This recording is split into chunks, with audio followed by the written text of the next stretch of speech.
My stepmother and father are going on a honeymoon with their daughters, leaving me alone, so I make sure they don't come back into my house. I am 22 years old and the legal owner of the house I grew up in. After my mother left it to me, I inherited this house from her when she passed away last year at the age of 47 due to a stroke. It was sudden, but I have now found peace with it. My parents divorced when I was 7 years old and had shared custody of me. So I spent half of the month with my dad and the other half with my mom. I must say I was closer to my mom because she understood me, and my dad, who is 50 years old, was always a bit too busy for me. I felt like I never had his full attention because work and women were more important to him. I don't think he treated me as a priority as such, but I was okay with that as long as I had my mom. A few years ago, just after I turned 18 and started college, my dad decided to move to Houston for work. So we started seeing each other less and only met around the holidays. 2 years ago, he brought his girlfriend at the time, Julia, who is 38 years old, to celebrate Christmas with us. She also brought her 2 daughters, aged 18 and 16, from her previous relationship with her high school boyfriend. They had never married but had split up about 7 years before she started dating my dad. That was a surprise for us because my dad had never brought any girlfriend to family dinners. But we gave Julia and her daughters the warmest welcome we could and did our best to make them feel comfortable with us. It was a very pleasant evening, and I would say we all got along very well at that time. Even after that, whenever I talked to my dad on the phone, Julia would also greet me, and she was very sweet to me. Her daughters were a bit shy and introverted, so they mostly kept to themselves. But overall, we had a good relationship. After my mom passed away, I found out that she left me the house. Fortunately, for some reason, my mom divided all her assets in her will around my 18th birthday because she always liked to plan ahead, even in morbid situations like these. Anyway, since I had just graduated, I decided to move in and find a job that wouldn't force me to move soon. I wanted to spend the next few years in my childhood home simply because it was my place of comfort. My dad wasn't very happy with my mom's decision and made sure I knew it after he found out about the will. He and Julia had been very sweet and supportive at the time of the funeral, but my dad was a bit gloomy when he realized he wasn't going to get the house back. This house was the one my parents bought together when they first got married, but my mom took it over during the divorce. It was a fair deal because he got away without paying alimony, even though my mom had given up her career to stay home and raise me so my dad could focus on his work. So I think keeping the house in the settlement and letting my dad go without alimony was completely fair. She recovered afterward with some help from her parents and even made sure I never felt neglected or unimportant. She did both jobs well, and I didn't mind that my dad was upset about not getting the house back. He didn't talk about it much, but I could tell by his behavior that he wasn't happy about it. At that time, I didn't care because I was still mourning my mom, and my dad being upset about her will was the least of my worries. She left him all her wedding jewelry and all the gifts he had given her, so that should have been enough for him. He went back to Houston with Julia a few weeks after the funeral, and since then, I've been living here on my own. However, about 6 months ago, my dad told me he was now engaged to Julia and wanted to get married where his home was. So he was going to come back here during the weeks leading up to the wedding because it didn't make sense to stay in a hotel when there was a house with enough spare rooms. Her daughters were also homeschooled, so they wouldn't have any issues with schools. I agreed with him, so I agreed to let them all move into my house and stay with me before the wedding. For a couple of reasons, I was tired of living alone, and I got along well with Julia, so I didn't think there was anything wrong with letting them live with me. Plus, my dad also promised to share all the bills with me while they lived here, which meant I didn't have to worry about overspending on that either. And so, they moved in with me about a month ago and have been here since then. It was nice to have them here, and I felt much less lonely than I used to when I lived alone. I thought I could get used to this. I even dreaded the day when they would all leave and go back to their normal lives because that would mean I would have to go back to my normal life alone too. But then, 2 weeks ago, 3 days before the wedding, my dad sat me down and asked if I would be willing to let them all live here permanently. I didn't expect it at all, but he explained that he had come back here to make me feel a little more comfortable with the idea of being part of a family and living with them, since he didn't like the idea of me living alone in this house. He planned to gradually introduce me to this, and now that he thought I was getting along, he wanted to know if I would be willing to make this a permanent arrangement. I wanted to say yes right away, but his behavior when he found out he wasn't going to get the house back puzzled me a bit. As much as I would have loved to make it a permanent arrangement, I didn't think it was a good idea to do it so soon, and I didn't want to make the mistake of acting on my emotions. I knew this was the only logical solution to my overwhelming feelings of loneliness, but that didn't mean I had to let them all move in with me. And it had only been a month since they had been living here, so as much as I wanted to say yes, I ended up telling him I needed some time to think. It was a gut feeling, but I just knew for some reason that it would be best for me to give it some time and not make a hasty decision. I set aside my personal feelings and told him that I would inform him of my decision after the wedding. He seemed upset but didn't push the issue. 10 days ago, they finally got married, and we had a great time at the wedding. They were supposed to stay here for a couple more days after the wedding and then return home, so I was preparing to inform them of my decision, which was like this. But before I could do so, they all left for their honeymoon without even telling me. 2 days after their wedding, I woke up completely alone, and everyone had gone. Many of their belongings were still at my house, so I decided to make some calls. But no one answered for quite some time, and I continued to worry about it. I had planned to tell them about my decision that very day, but I couldn't even get in touch with them for hours. Finally, around noon, Julia answered and casually informed me that they had all gone on their honeymoon and wouldn't be back for a week. I was stunned because I obviously expected that they would at least inform me of their plans before just leaving, even if I wasn't included. I felt offended that they didn't ask me, but I didn't want to be petty. So I started by asking why no one had informed me about any of this, and she gave me a poor excuse, saying they had forgotten to tell me, but she told me not to worry because they would be back soon. I tried to explain that wasn't the point at all, and my issue was that they simply left without a word or even a goodbye, and that was rude of them. I said I wanted to talk to my dad, but that's when her tone changed, and she said my dad was busy and didn't have time to talk to me. I still tried to stay calm and told her to let me know when he had time so that I could get in touch with him directly.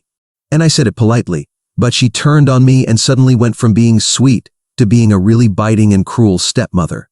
She told me that my dad was going to be busy for the next few days and asked me not to bother them. She went on to say that there was no need to act so hysterically just because they had left me behind, and she felt the need to remind me that I was no longer a child. My dad now had a new family, so I needed to accept that, and by the time they got home, she wanted me to stop worrying about myself and clean the house for them. Now, I don't know who she thought she was talking to, but she certainly wasn't going to talk to me like that. She hung up right after saying that, and my anger was literally through the roof. I decided not to call my dad after that and thanked the universe for not letting me accept his suggestion before I had seen this side of his new wife. There was no way in hell they were going to live with me. So, I personally packed all of their belongings as carelessly and badly as I could, stuffed them into a couple of cardboard boxes, and left them in the yard for them to find when they decided to return. I didn't care what would happen to those things, because they didn't belong to me, and they didn't belong inside a house that was mine either. After that, I went on with my life as usual and tried not to think about the betrayal I felt because of what my dad had done for no real reason. Yesterday, they finally returned from their honeymoon, and luckily, I was at work when they found all of their stuff in the yard. I had also changed the door locks in the meantime, so they couldn't get in either. My dad was extremely angry when he contacted me about it. He told me I was being a spoiled child and that I was overreacting because, to them, leaving me at home without notice wasn't something worth getting angry about, and they hadn't done anything wrong. I simply told him to take his boxes and leave, and if I saw them on my property when I got home, I would call the police. He insulted me and then hung up, but I had to get back to work and couldn't waste my time worrying about it. When I got home after work, I noticed they had taken their things and left, and I thought that was the end of it. But the most annoying part was yet to come, because around midnight, my dad called me and told me that Julia had something to say to me. She said she was sorry for the way she had spoken to me and retracted everything she had said. She would love to have a second chance to make amends with me and didn't want to be on bad terms with me over something so insignificant. I told her to shut up and leave me alone because I didn't need her fake apologies. I'm not stupid, and could tell why she suddenly wanted to pretend to be a happy family now that I wasn't going to let them live with me. If she really regretted her actions, she wouldn't have waited so long to realize she had messed up and would have apologized right after that phone call that day, or even during their vacation, for whatever it was. I'm sure my dad doesn't regret it either, but when he realized I wasn't going to forgive them, he chose to be sentimental with me and told me I was heartless for not letting them live with me. He said he was willing to share all the bills with me if I let him move back in, but he wanted to live in this house because it reminded him of my mother. So, it would be really selfish of me to kick them out like this without thinking about the repercussions that could have, because he just wanted to come back to feel closer to my mother apparently. He even said that Julia had just had a bad day that day and didn't mean anything she said. And even his daughters missed me, so they wanted me to let them come back and start over here. But I wasn't going to accept any of that. I always knew my dad had his eye on this house since the divorce.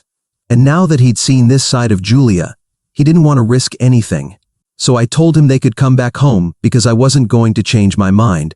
And then, out of nowhere, my dad started crying uncontrollably on the phone and accused me of being the most selfish daughter ever because I couldn't even let him live in the house where he'd spent the happiest days of his life over a simple disagreement I had with Julia. And because they hadn't taken me with them on their honeymoon, which wasn't even the main reason. He said I was being petty and cruel and that my mom would hate this ugly side of me. Am I the bad one for not allowing my dad and his new family to move back in with me after his new wife treated me poorly? And they didn't ask me to join them on their honeymoon? Update 1. The comments on my original post weren't what I expected. Still, I don't think some of you needed to be so rude about it, but I understand the point everyone was trying to make. As for me, I stuck to my decision and didn't let my dad move back in, because honestly, he simply doesn't deserve it. He hasn't been anything but rude to me so far, and I don't need any more of that in my life. It was nice while it lasted because both he and Julia were very kind to me at first. But once I told my dad that I still needed time to think, they started showing their true colors. Probably, they ran out of patience and thought they could bully me into letting them live with me, but unfortunately, I'm not that weak. I'd rather be alone than end up spending my time with the wrong people. I shouldn't have let them come here at all, because his reaction when he found out the house deed had been transferred to me and not him should have been enough for me to realize how materialistic and selfish people can be when it comes to that. As for Julia, I'm glad she chose to senselessly argue with me and ended up ruining things for herself on a large scale, because if she hadn't said that, we all would have been a happy family now. Or I guess we could have been, but that's never going to happen because I'm not going to fall for their fake behavior again. I was alone. I missed my mom, and all my grandparents had already passed away, so I needed a family that would be my support system. But these people are definitely not up to that job, and I'm relieved I realized that before it was too late. It's been a few days since they left, but my dad has been calling me regularly and keeps texting me. Since I'm not answering his calls, he thinks I should at least give them one last chance to fix things. But they don't deserve it. They wasted their only chance, and if I give them another one, I'm sure they'll waste it too. And that will affect me more than anyone else, so it doesn't make sense to take that risk.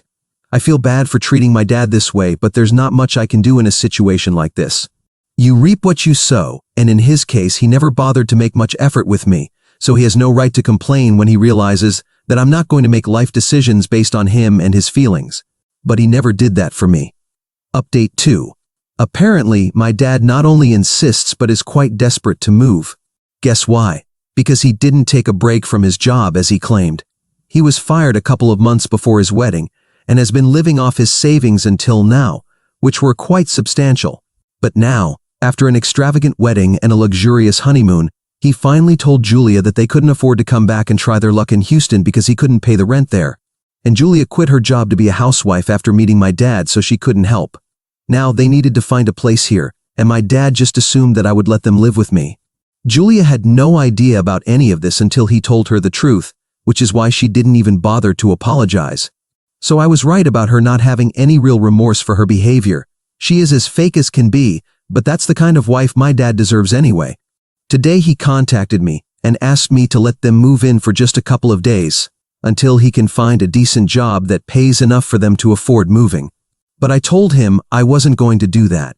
They had been unpleasant to me, and I didn't need that kind of negativity around me. He's an adult. He should have known that if he didn't have a job, then he shouldn't have had such an expensive wedding followed by an equally lavish honeymoon. I understand the need to show off wealth, but that's only for people who can actually afford it, not for men with a housewife and 2 teenage stepdaughters. He was very aware of his responsibilities but chose to ignore them, and that's not my fault. And I refuse to feel guilty for putting myself first. They can manage on their own because none of this is my problem anymore. I texted him and said the same things I mentioned here. But I tried to be a bit more polite than here because I didn't want to come off as mocking him or anything like that. But he decided to take it as a mockery of what was happening and told me that I would have to suffer for what I was doing to him. I don't know what to say to that, so I didn't respond because at this point, no matter what I say, he will find a way to make it my fault and blame me for it. So it's better not to say anything and let him wallow in his misery. It's hardly my problem now. Update 3. So, my dad decided to leave the city today, but why would he leave without letting me know how disappointing I am as a daughter? He could have left quietly, but he is who he is, and so is his wife. So they chose to make a whole spectacle out of it. The last time I talked to him was about 3 weeks ago, but we didn't speak again after that, and he didn't bother to contact me either. But today, both he and Julia texted me, saying they were thrilled to inform me that Julia's ex-boyfriend had decided to sponsor their trip back home and was even going to let them stay with him because he suddenly realized that he also needed to see his daughters. Julia had full custody of her daughters, and her ex paid child support, but he was always a bit too busy to make time for his daughters. He waited long enough for Julia and my dad to sort out their situation on their own, but when he realized they were useless, he offered to clean up his own mess, which is great for his daughters, I suppose. At least some dads do step up, even if it's too late. They didn't tell me all of this, but I know this could have been the only possible explanation because they posted a picture of their daughters a few hours ago with a lucky clover and a 4-leaf clover sticker as the caption. So, I'm smart enough to figure out what might be the real story behind Julia's ex's sudden epiphany and why he's funding their trip back home. I don't understand exactly why he would sponsor all their plane tickets, but I think Julia's manipulation and stubbornness might have had something to do with it. I know for sure she has that behavior. I've seen it firsthand in the past. I don't know exactly what happened, but I'm relieved they're leaving, and this is the last I'll have to see of them. I also realized how easy I had it after reading some stories people shared here about their crazy families. You can be sure my dad is a bit too worried about his reputation to even try to hurt me in any way, because he knows I won't hesitate to call the police. I have enough training to know how to defend myself,